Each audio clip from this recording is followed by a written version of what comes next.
Herkese merhabalar. Çiçeğin tariflerine hoş geldiniz. Bugün sizlerle Bursa'nın meşhur cantık pidesini hazırlıyoruz.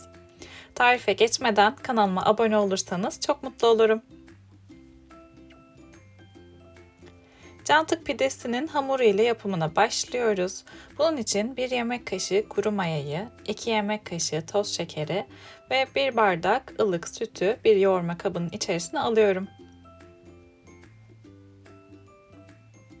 Güzelce karıştırarak bir 5-10 dakika mayanın aktifleşmesini bekliyorum.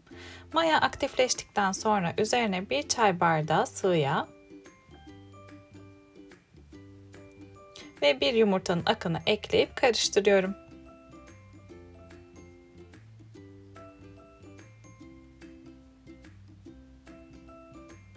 Şimdi yavaş yavaş ununu ilave etmeye başlıyorum. Toplamda 3,5 su bardağı un kullandım ama yavaş ve kontrollü eklemekte fayda var çünkü hafif ele yapışan bir hamur elde etmiş olacağız. Hamur elle yoğrulabilecek kıvama geldikten sonra elimle yoğurup toparlıyorum. Ve gördüğünüz gibi cantık pidesinin hamuru artık toparlandı. Size hemen göstereyim. Bakın çok yumuşacık ve akışkan kıvamlı bir hamur oluyor. Hafif de ele yapışıyor. Şimdi hamurumu güzelce üstünü kapatıp 1 saat mayalanmaya bırakıyorum. Bu mevsimde taze domates olmadığı için yarım kase domates konservesini rondodan geçirdim. 300 gram az yağlı kıymanın üzerine rondodan geçirilmiş 2 tane orta boy soğan, 2 tane yeşil biber, ve yarım kase domates konservesini ekliyorum. Üzerine 1 çay kaşığı kimyon, 1 tatlı kaşığı tuz, 1 çay kaşığı karabiber ve 1 çay kaşığı kırmızı pul biberi ilave edip önce kaşık yardımıyla karıştırıyorum. Biraz karıştırdıktan sonra elimle güzelce pidenin iç harcını yoğuruyorum. Ve hamur mayalanana kadar bunu da buzdolabına dinlenmeye kaldırıyorum. Hamurumuz 1 saat mayalandı. Gördüğünüz gibi puf puf kabarmış. Çok güzel mayaya gelmiş vaziyette. Şimdi hemen hamurun mayasını alıyorum. Güzelce toparlıyorum. Hamurun mayasını aldıktan sonra tezgahıma biraz un serpip cantık pide hamurunu tezgaha alıyorum. Ve tezgahta da şöyle birkaç dakika yoğurduktan sonra rulo şekline getiriyorum. Ve 12 eşit parçaya bölüyorum.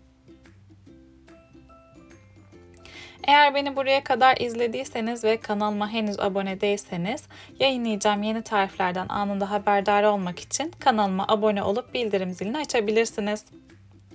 12 eşit parçaya ayırdığım hamurun her birini yuvarlayıp beze haline getirip kenara alıyorum. Şimdi hamurların şeklini vereceğiz. Bu aşamada elinizi sıvı yağ veya una batırırsanız şekil vermeniz biraz daha kolay olacaktır. Kenarları kabarık kalacak ve ortası ince olacak şekilde parmaklarınızla hafif hafif bastırarak hamura şeklini veriyorum ve hepsini aynı şekilde yaptıktan sonra tepsiye alıyorum. Tepside bir 10-15 dakika tepsi mayasına gelmesi için dinlendireceğim. Tepsi mayasına geldikten sonra tekrar aynı şekilde hamurların ortasına 3 parmağımla bastırarak genişletiyorum.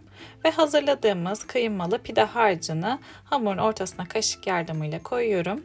Ve önce kaşık yardımıyla güzelce bastırarak düzelttikten sonrasında da elimle iyice hamurun ortasına doğru bastırıyorum.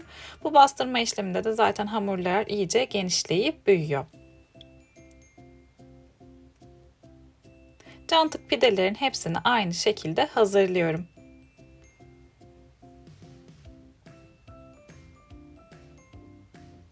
Kıymalarını yerleştirdikten sonra cantık pidenin kalan kenarlarına bir yumurta sarısını da güzelce sürüyorum. Ve hazırladığımız cantık pideleri önceden ısıtılmış 200 derecelik fırında yaklaşık yarım saat pişireceğiz. Etlerin fazla sulanmaması için ben ilk olarak üst rafa verdim pideleri. Etler orada biraz hızlıca pişti. Sonrasında daha alt raflara alıp o şekilde pişirdim. Yaklaşık 30 dakikada kontrollü şekilde pişirebilirsiniz. Ve artık o Bursa'nın meşhur lezzetli cantık pidesi tarifi hazır. Neden meşhur olduğunu bu tarifi denedikten sonra anlayacaksınız. Çok lezzetli bir pide tarifi oluyor. Hamuru yumuşacık puf puf, içindeki kıyması ise bol sebzeli ve lezzetli oluyor. Hemen şöyle size yakından da göstermek istiyorum bu minik cantık pidelerini. Hamurunu görüyorsunuz. Bastığım zaman ne kadar yumuşacık olduğunu. Altı da güzelce kızardı. Pişerken biraz suyu aktığı için kenarları o yüzden daha koyu renk aldı. Ortadan ikiye ayırıp da göstereyim şöyle size kıvamını. Şimdiden cantık pide tarifini deneyecek herkese afiyet olsun diyorum. Denedikten sonraki yorumlarınızı mutlaka aşağıda bekliyorum. Kanalıma abone olup videoyu beğenmeyi de lütfen unutmayın. Görüşmek üzere, hoşça kalın.